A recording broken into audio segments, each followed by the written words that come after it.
자, 어떤 사람이 이제 살아 생전에 자신의 이제 묘자리를 이제 준비하러 다닌 겁니다. 우리나라는 이제 풍수지리 사상에 있어서 뭐 지금은 뭐 그런 거 잘 따지지 않고 많이 그러긴 하지만 그래도 따라 따지는 분들이 있더라고요. 전에도 이제 장례식 가니까 이제 요즘에 장례 지도사라 그러나요? 그분들이 와서 이제 이렇게 입관할 때 매장할 때 그 놓는 위치가 있나 봐요. 뭐 나침판을 핸드폰에 있는 나침판을 꺼내서 어느 쪽으로 뭐 북쪽의 정방향으로 맞춰야 된다고 뭐 그러면서 되게 따지고 뭐 그런 경우들도 있는데 그래도 요즘은 많이 이제 덜하고 어떻게 화장하고 또 납골당 같은 곳에 이제 모시기 때 모시는 경우도 참 많기 때문에 이제 요즘 좀 덜하긴 하는데 하여튼 어떤 분이 이제 묘자리를 준비하러 다녔습니다. 보통 묘자리를 준비할 때 우리나라 사람들 풍수가 좋은 것, 풍수 지리를 따져서 좋은 것 이렇게 찾아보고 뭐볕 잘 들고 뭐 이런 것들 이렇게 구하죠. 근데 이분은요 그런 것 찾아가는 것이 아니라 아주 좀 높은 산 그리고 첩첩산중 벼랑 끝쯤에다가 자신의 묘자리를 구한 겁니다. 왜 거기다 구했을까? 올라가기도 거기 묘 쓰기가 굉장히 어려운 거예요. 뭐 돌아가시면은 뭐 상여를 매든 관을 매든 그걸 거기까지 올라가야 되는데 그것도 쉽지 않고 나중에 자녀들이 또 아버지 묘소라고 찾아가야 되는데 정말 가기 쉽지 않은 뭐 선산도 아니고 이런 곳에다 묘지를 쓴 겁니다. 자, 그 이유가 뭐냐 하면 이렇다는 거예요. 요즘에 막 재개발로 인해서 보통 이렇게 간처, 근처 또는 선산 같은 곳 이렇게 묘자리를 썼다가 재개발로 인해서 거기가 묘지가 다 파헤치는 경우가 있다는 거예요. 사실 저희도 저희 이제 선산 그쪽이 이제 일산 쪽이었거든요. 근데 재개발 때문에 저희도 다 옮길 수밖에 없었습니다. 뭐 그런 경우가 있어서 이분이 그러는 거죠. 내가 내 묘자리를 썼는데 그런 일들로 인해서 내 묘가 파헤쳐지는 게 싫다는 거예요. 그래서 그런 곳 선산이라든지 주변에 있는 공동묘지 언제 개발될지도 모르는데 그런 곳에 묘자리를 쓸 수 없어서 전혀 개발될 염려가 없는 것 벼랑 끝 산 높은 산 벼랑 끝 같은 데는 여기는 절대 개발되지 않을 것 같다 해서 거기다가 묘자리를 썼다 하는 겁니다. 근데 이제 문제죠. 이제 그분은 살아생전에 그렇게 썼는데 그분이 돌아가시면 이제 자식들은 어떡합니까?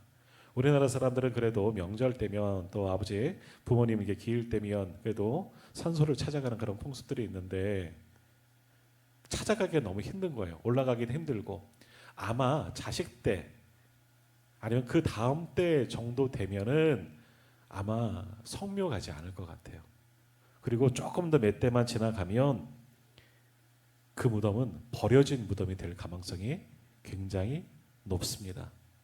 저도 저희 그래 갖고 선산을 이제 옮겨 갖고 가평쯤에다가 이제 공원 묘지에다가 이제 저희 다 어르신들 모셔 다 해서 화장해서 하나의 가정묘를 이렇게 만들어 놓은 곳이 있는데 공원 묘지에다가 이렇게 한 거 있는데 저도 이제 강원도 여기 내려와서는 강릉에 내려와서는 거의 가본 적이 없는 것 같아요. 뭐 사역하고 있으니까 저 혼자 가는 것도 아니고 아버지가 가실 때 같이 가야 되는데 잘 안 부르시더라고요. 그래서 여기 이쪽에 내려와서는 거의 근 10년 가까이 한 번 가봤나 그런 것 같은데 거의 가보질 않은 것 같습니다. 저는 그래도 거기가 어딘 줄 알고서 있어서 혹시 찾아갈 수 있겠지만 또 우리 아이들은 조금 어렸을 때 제가 한번 데리고 가서 가봤지만 기억도 없을 거예요. 만일 그 아이들이 이 상태로 장성하면 그 묘지는 잊혀진 묘지가 될 것이고 또 공원묘지 같은 경우도 연구에 쓰는 것이 아니라 계약 기간이 있잖아요. 그럼 나중에는 주인 없는 무덤이라고 파헤쳐질지도 모를 일이다라는 겁니다. 그러니까 우리 인간이 그렇습니다. 이 땅에서 영원히 사는 것 같고 죽을 때 그리고 한국 동양 사상도 많이 그러잖아요. 좋은 묘자리에 써는 것 이것을 최고로 여겼고 이건 우리만이 그런 것도 아니고 서양 사람들 그렇고 또 이집트의 피라미드 같은 경우도 마찬가지 아니겠습니까?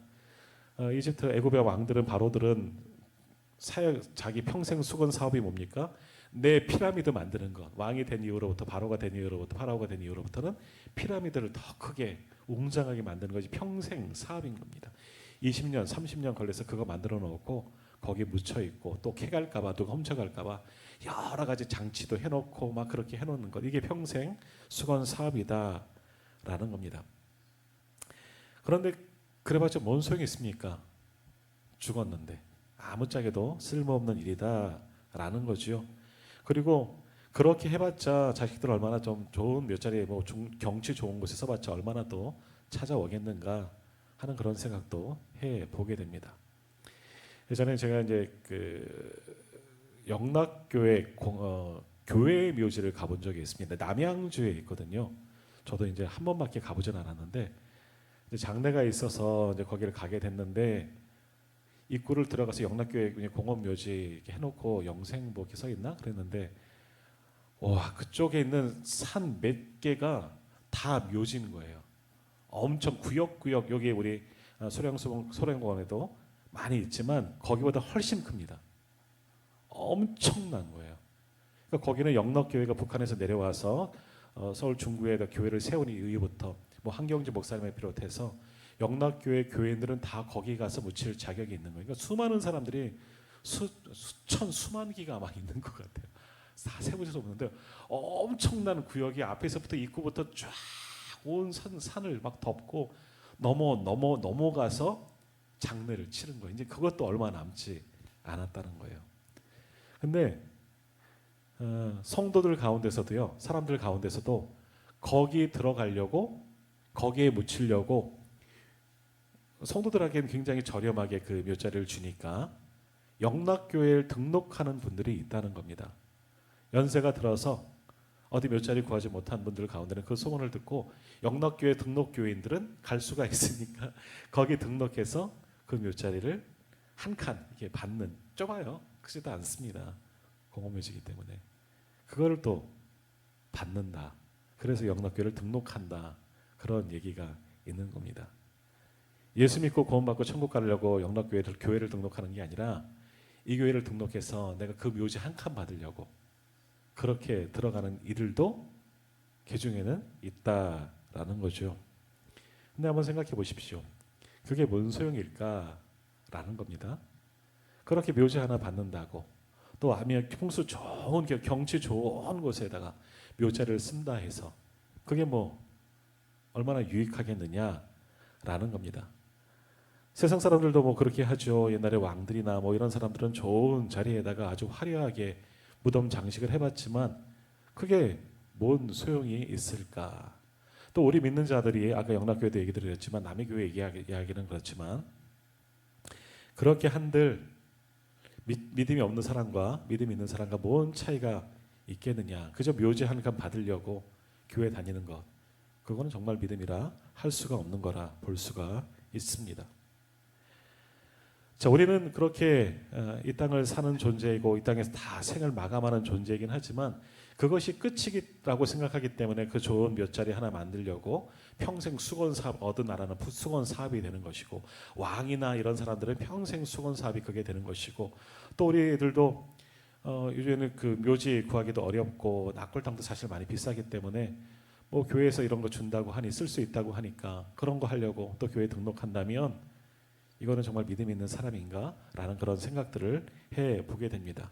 우리는 그렇게 아무리 좋은 그 화려한 묘지를 만들어도 거기서 평생 안식, 영원한 안식을 취하느냐? 그냥 죽은 육신만 거기에 누워져 있는 거죠. 정말 덧없는 겁니다. 우리에게 있어서는 뭡니까? 오늘 우리가 계속해서 요한복음 11장 말씀을 보지만 우리 25절 말씀이 바로 주된 말씀 아닙니까? 나는 부활이요 생명이니 나를 믿는 자는 죽어도 살겠고 무릇 살아서 나를 믿는 자는 영원히 죽지 아니하리라. 이것이 우리의 믿는 바 아니겠습니까? 믿는 자는 죽지 않는 겁니다. 육신의 자막은 내려놓지만 그러나 이미 우리의 영은 하나님 나라에 갈 것이고 또 우리의 마지막 때는 어떻게 됩니까? 그 모습도 처음 하나님께서 에덴 동산에 창조하셨던 그 모습인 거죠. 완전한 채 영원히 죽지 않는 그 모습으로 우리도 완전히 변화가 되어지는 그날이 있는 거죠. 이것을 믿고 우리가 살아가야지 내 묘자리에 잘 쓰고 또 자녀들에게 자손만대에게 잘 되라고 좋은 자리에 써서 이런 거 다 소용이 없는 일이다 라는 겁니다. 죽은 육신을 위해서는 그런 아무짝에도 쓸모없는 일이죠. 아무리 화려하게 꾸며도 그래 좋은 자리에다가 묘자리를 만들어도 지금 세대는 그렇습니다. 몇 대만 지나면 그 묘소는 다 잊어버린 묘소가 됩니다. 뭐 저희 선산 말씀도 드렸지만 다 이제 재개발 때문에 옮겨졌지만 성도님들도 우리 한 고조부님 정도 한 5대 이상 분들의 산소가 지금 있습니까? 어디에 있는지 아십니까?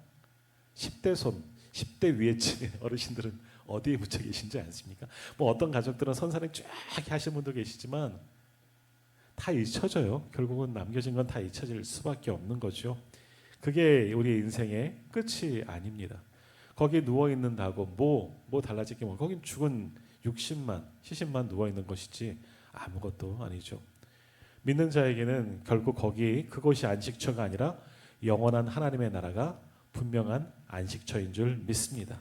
이 땅에 살아가는 것이 아니라 그 하나님 나라를 바라보면서 영원한 것을 사모하는 것, 이것이 믿음을 가진 사람들의 그런 믿음이 되어져야 하는 것이죠. 어느 교회 등록하면 몇 자리를 주고, 또 저는 이제 목회하다 보니까 여러 곳을 가봤잖아요. 또 어느 교회에서는요, 그 낙골 땅을 아예 몇 칸을 산 거예요. 그래서 거기는 그 교회는 거기다 들어간대요. 야, 얼만큼 수용하려나. 그러려고 그런 교회에 등록하는 경우도 있어요. 그게 전부있냐. 거기에 들어가려고 그럼 이 땅을 사는 것밖에 되지 않습니까? 그러나 우린 그건 소용없는 일이죠.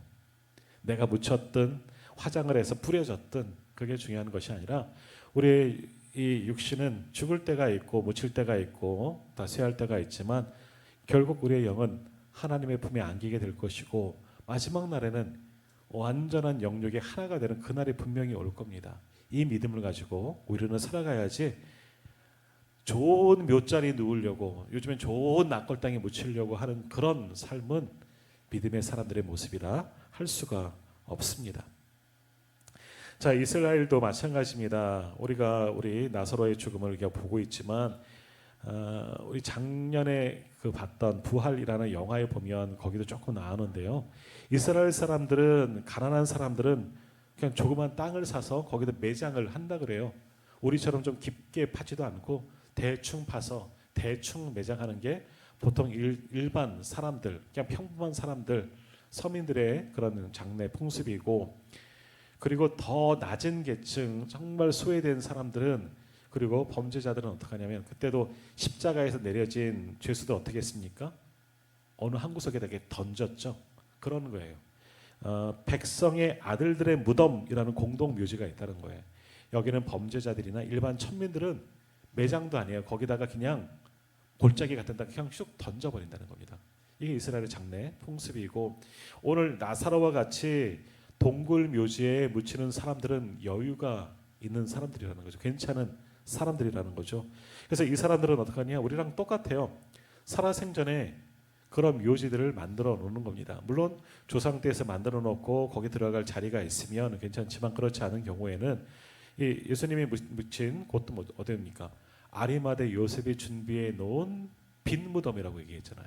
그러니까 아리마대 요셉도 사내들인 공회원이기 때문에 아무래도 유력자이고 재력가일 것 같아요. 어느 정도는 괜찮은 사람이잖아요. 그러니까 자신의 무덤을 위해서, 이 사람도 그걸 준비할 때는 부활 신앙을 가진 자가 아니었을 거예요. 그러니까 부활은 알지만 그냥 유대인들이 알고 있는 그런 막연한 부활 정도. 그러니 마지막 때에 죽었던 몸이 일어나려고 그런 안식할 만한 장소, 그래서 동굴 무덤을 하나 만들어 놓고 거기에 예수님을 모신 것 아니겠습니까? 오늘 나사로도 그런 겁니다. 나사로가 묻힌 무덤도 아마 이 가정의 가정묘인 것 같아요. 동굴이 원래 있었는지 아니면 동굴을 팠는지 모르겠지만 보통 우리가 성지 순례 가서, 저도 이제 카타콤베 이제 그런 데 가면 나오는데, 굴 같은 것을 만들어 놓고 이렇게 침상 같은 벽을 파서 침상 같은 것을 막아 놓는 거예요. 그리고 거기 죽은 시신을 미이라처럼 묶어서 그 안에 넣어 놓고, 카타콤베 같은 경우는 거기를 이제 벽돌 같은 걸로 또 닫는 경우도 많습니다. 그러니까 이스라엘은 그렇게까지는 하지 않는 것 같고 그냥 노출되는 겁니다. 그러니까 벽에, 우리로 보면 이런 벽에, 동굴 벽에 칸칸을 만들어 놓고 거기다 죽은 시신들을, 가족들을 거기다 안치하는 거죠. 그래서 그리고 그 입구는 돌로, 예수님 무덤도 그랬지만 돌로 막아놓고 있다가 또 죽은 이가 또 생각이 나면 뭐 거기 가서 곡을 하거나 아니면 그 돌문을 열고 들어가서 죽은 이의 몸에다가 냄새나니까 향품을 바르고, 그래서 마리아가 향품을 들고 이렇게 갔다고 얘기하는 거잖아요. 이제 그런 경우들이 있고, 그러나 육신은 썩을 수밖에 없기 때문에 그렇게 오래 놔두면 다 부패된 이후에는 뼈만 남고, 그러면 그 뼈들을 또 수습에다가 항아리에 담아서 그 동글미 한 곳에 또 이렇게 차근차근 차례대로 이렇게 놓는다고 합니다. 이것이 이스라엘의 장례법이라 할 수가 있는 거죠. 그러니까 어떻게 보면 돌무덤 하나는 그 가족, 그 가문의 무덤이 될 수가 있습니다. 요즘에 우리도 그렇잖아요. 한 낙골당 하나를 만들어 놓고 거기다가 몇 끼를 넣을 수 있게끔 그렇게 해놓는 경우, 이게 가족묘가 되는 것처럼 이스라엘도 동굴 안에 그런 요소들을 만들었다라는 겁니다. 배달에서 죽은 나사로도 마찬가지로 죽어서 그런 가족묘에 지금 안장된 상태이고, 죽은 지 며칠 안 됐지만 그 입구를 돌로 그렇게 막아놓은 그런 상황인 겁니다. 그 무덤, 이제 예수님이 당도하게 되었고 또 그 무덤을 찾아가게 됩니다.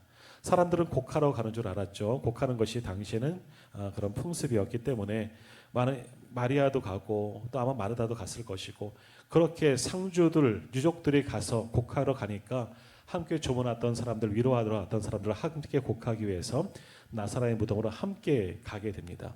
모두가 슬퍼할 그때 예수님께서 그제서야 이제 명령을 내리십니다. 무슨 명령을 내리십니까? 오늘 말씀해 보시면 돌을 옮겨 놓으라라고 말씀하시죠. 그 위에 돌을 옮겨 놓으라, 돌을 옮겨 놓게 만드십니다. 그리고 그 돌무덤을 향하여서, 열린 문을 향하여서 뭐라고 말씀하십니까?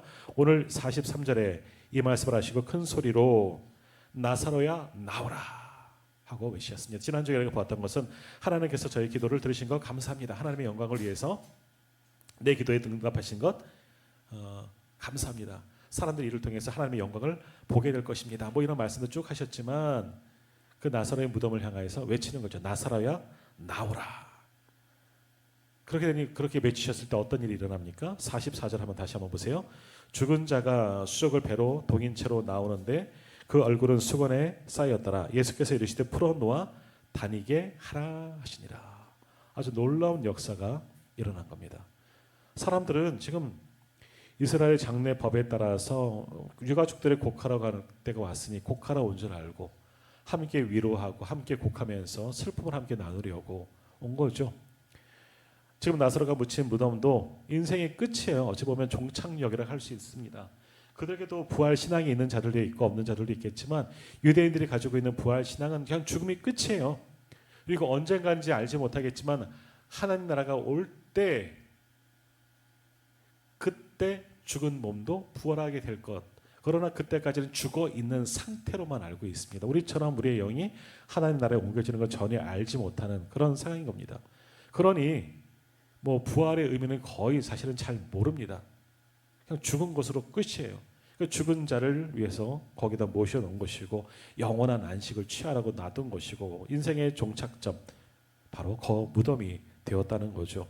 그런데 그 무덤에 주님께서 찾아가셔서 나사로야 나오라, 죽은 자의 이름을 부르시면서 나오라 말씀하셨습니다. 그랬더니 죽었던 그 몸이 배로 그 수건으로 꽁꽁 묶인 채 미이라처럼 묶인 상태죠. 그 상태로 뒤뚱뒤뚱 나왔을 겁니다. 꽁짝꽁짝 뛰어서 나왔는지는 모르겠지만 나왔습니다. 그리고 그 얼굴은 수건 같은 것도, 예수님도 비무덤에 그 얼굴을 쌌던 수건이 남겨져 있다 그러잖아요. 수건을 덮었는데 그 수건을 덮은 채로 몸을 움직일 수 없으니까 그냥 그 상태로 누였다가 그냥 벌떡 일어나서 주님의 명령에 나오게 되었다, 부활케 되었다 하는 겁니다. 그러자 예수님께서는 이제 두 번째 명령으로 풀어놓아서 죽은 자가 살아난 자를 향하여 풀어놓아 다니게 하라라고 말씀하셨습니다. 그래서 보았더니 어떻게 됩니까? 죽은 자가 정말 살아나게 되었다.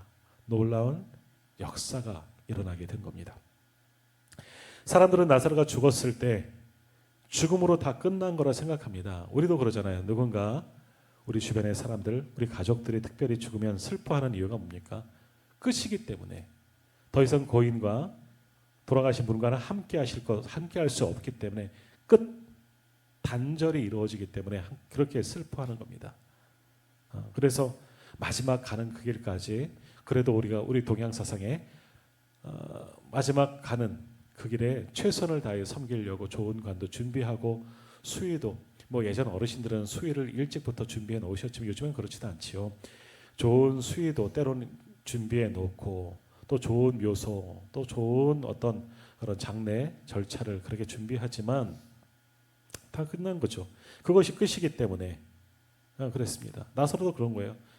죽음으로 끝났기 때문에 더 이상 아무 일도 없기 때문에 그를 꽁꽁 묶어서 잘 수습해야 되기 때문에 나중에는요. 다 썩은 이후에는, 부패된 이후에는, 그래서 수의를 입혀놓고 묶어놓고 깊은 동굴 속에 안치해 놓은 겁니다. 그게 끝이죠. 그리고 돌문을 꼭 닫아놨습니다. 완전한 단절, 죽음으로 끝났기 때문에 우리의 뭐 장래와 다 똑같은 거죠. 근데 주님은 그 닫혔던 돌문을 여셨습니다.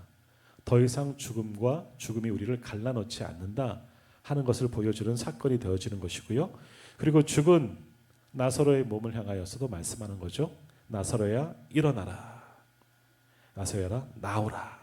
말씀하신 겁니다. 다시금 그의 영을 소생시켜 주시는 거죠. 영이 돌아오고 죽은 몸도 살아났어요.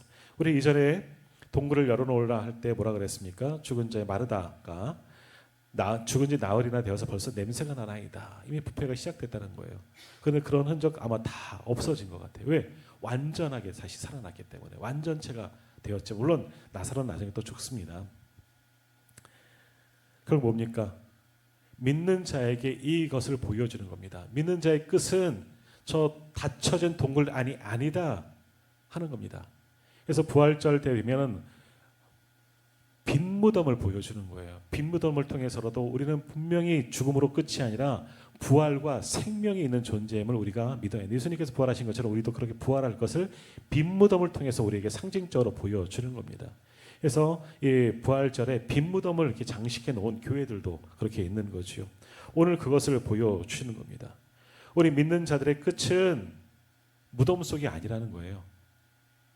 아무리 화려하고 뭐 여러 가지로 자칭시켜 놓고 좋은 것을 써봤자 그게가 우리가 끝이 아니고 거기서 죽은 몸으로 영원한 안식 다 소용없는 일이라는 거죠. 우리는 그것이 끝이 아니라는 겁니다. 우리는 영원한 하나님의 나라가 기다리고 있다라는 겁니다. 왜? 주님 말씀하셨잖아요. 나는 부활이요 생명이니 나를 믿는 자는 죽어도 살겠고 무릇 살아서 나를 믿는 자는 영원히 죽지 아니하리라. 이것을 내가 믿느냐?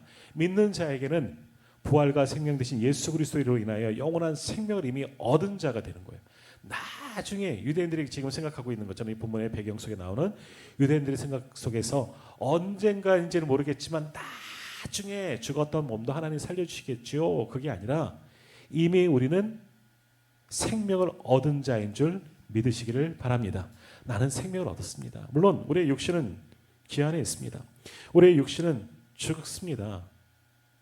그러나 그 죽음과 우리의 영적인 죽음은 다른 거죠. 그건 아닌 거죠. 영원한 생명이 우리 가운데 분명히 있다는 겁니다. 예수님이 죽으셨을 때 십자가에 못 박혀 죽으셨을 때 아리마대 요셉의 그 준비해 놓은 돌무덤에 장사 지냈습니다. 그리고 주일 아침 안식 후 첫날 주님 부활하셨죠. 그때 주님 무덤을 찾아간 이 여인들에게 천사가 와서 뭐라고 말씀하셨느냐? 누가복음 24장 5절에 보면 어찌하여 살아있는 자를 죽은 자 가운데 찾느냐? 여기 계시지 않고 살아나셨느니라 말씀하셨어요. 죽은 자는 무덤에 있죠. 그러나 살아났다는 거, 부활을 생명이시기 때문에 주님도 살아나셨다는 것을 말씀하는 거죠. 죽은 자를 왜, 살아난 자를 왜 여기서 찾느냐? 죽음이 끝이 아니다 하는 것 주님이 먼저 보여주셨고 또 이 나사로 사건을 통해서 그것이 예표로 우리에게 보여주셨다라는 겁니다. 그러니까 우리의 끝은 무덤 속으로 들어가는 것, 이게 우리 인생의 끝이 아니라는 거예요. 우리는 영원합니다. 끝이 없습니다. 우리의 육신은, 썩을 육신은 없어지는 것이지만 죽는 날이 있겠지만 그러나 우리 그리스도인들의 죽음은 새로운 시작이에요. 죽음으로 다시 새로운 날들이 시작이 되는 겁니다. 영원한 생명이 시작되는 순간이 우리가 죽는 겁니다. 그래서 요즘에는요, 교회에서는 우리 아직은 발인 예배라고도 하지만 또 무슨 말을 씁니까? 천국 환송식이라고 표현을 많이 합니다. 천국으로 보내드리는 거예요. 이미 올라가셨지만 그렇게 떠나는 것을 같이 기뻐하면서 소위 말하는 빠이빠이 하는 그런 예배를 드리는 겁니다. 우리는 이미 영원한 생명을 얻은 자입니다. 나중에가 아니라 나중에 죽고 예수님이 다시 오시는 그날, 예수님이 재림하시면 그날 다시 살아나는 게 아니라 그때는 죽었던 몸도 진짜 나사로와 같이 부활하고 완전체가 되겠지만 이미 우리는 생명을 얻은 자가 되었다는 거거든요. 영원한 생명 누리는 자가 되었다는 겁니다. 다시는 썩지 않을, 육신은 죽음으로 인해 썩지만 이제는 그때가 되면 완전체가 되는 거죠. 처음 창조했던 그 모습 돌아가는 거고 예수님 부활하셨던 그 몸으로 우리도 변한다는 거거든요. 그러나 여튼 이 땅에서 죽음 이후에 끝이 아니라 우리는 영원한 생명을 이미 얻은 자가 되었다라는 겁니다. 그러니 이제 우리 기독교인들은, 우리 그리스도인들은 내 무덤을 준비는 하셔야 되겠지만 거기에 매달릴 필요는 없다라는 겁니다. 그래서 어떤 교회들은 이런 묘지 같은 것도 준비하지 않는 교회들도 있습니다. 서울에 있는 소망교회 같은 전에 한번 말씀드렸죠. 소망교회 같은 교회는 교회 묘지가 없습니다. 근데 준비해 놓은 것은 있어요. 소망교회 수련장 가면 수련원 가면 바로 옆에요. 그 입구 옆에 있어요. 우리 잠옷실만한 곳 저 정도에다가 소망의 뜰이라고 만들어 놨어요. 그래서 조약돌로 이렇게 쭉 만들어 놓은 것이 있고 소망교회 교인들은 거기다 화장을 해서 그냥 뿌려요. 그래서 왜? 죽은 몸은 이제 필요 없거든요. 나중에 주님께서 알아서 일으켜 주실 것이고 이미 우리는 영원한 생명을 얻은 자이기 때문에 남겨진 육신은 거기다 뿌려요. 근데 그러나 사실은 그것도 무덤과 똑같은 모습이죠. 거기 가면 또 이렇게 사진들도 이렇게 있는 것도 봅니다. 가족들 거기 이제 화장해서 뿌린 지 얼마 안 되는 가족들은 거기다 그래도 고인들의 사진들을 이렇게 놓는 경우들이 있어요. 저희 학교 다닐 때, 신대원 다닐 때 저기서 수련회를 많이 했거든요. 근데 한 번 갔을 때는 아이 사진이 거기 있더라고요. 그걸 보면 조금 마음은 아파서 아이가 어느 가정인지 어린 아이가 죽었네. 근데 죽음이 끝이 아닌 거죠. 거기에 뼈가루를 뿌렸다고 해서 그게 끝이 아니에요. 영원한 안식이 아닌 거죠. 이미 우리는 영원한 생명을 얻었기 때문에 하나님 나라를 바라보면서 부활 신앙을 가지고 살아가는 자들이 되어야 한다는 거죠. 오늘 나사로가 부활하게 하시는 것, 그것을 우리에게 보여주시는 겁니다. 마지막 때는 그런 몸이 될 것이지만 그러나 이미 우리는 죽은 자가 아니라 산 자라는 겁니다. 영원한 생명을 얻은 자가 되었다. 주님께서 나사로 사건을 통해서 보여주고 있습니다. 그러므로 오늘 우리는 영원한 생명을 얻은 자답게 이 땅을 살아가시길 바랍니다. 죽는다. 우리 어르신들 그렇게 이야기하지만 그런 것도 필요 없고요. 하나님 나라 갈 것을 기대하면서 우리 이 땅에 살아가는 동안은 최선을 다해서 하나님 나라 갈 연습을 하면서 열심히 살아가야 하는 거예요. 얼마 전에는 이제 그런 생각을 한번 해본 겁니다. 저는 찬양을 굉장히 좋아하지만 언제 그런 말씀 드렸잖아요. 천국 가면 뭐 하며 살까? 천국 가면 뭐 하며 살 것 같아요?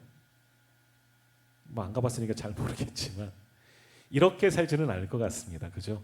맨날 밥하고 뭐하고 일하고 그런 삶은 아닐 것이고 하나님과 더불어 영광스러운 삶을 살 터인데 문득 그런 생각을 했어요. 어느 목사님께 들은 이야기지만 천국 가면 하나님과 영원토록 찬양하면서 그렇게 아름다운 날들을 보낼 거예요. 그러니까 그 나라 가서는 찬양만 열심히 할 것 같다라고 말씀하거든요.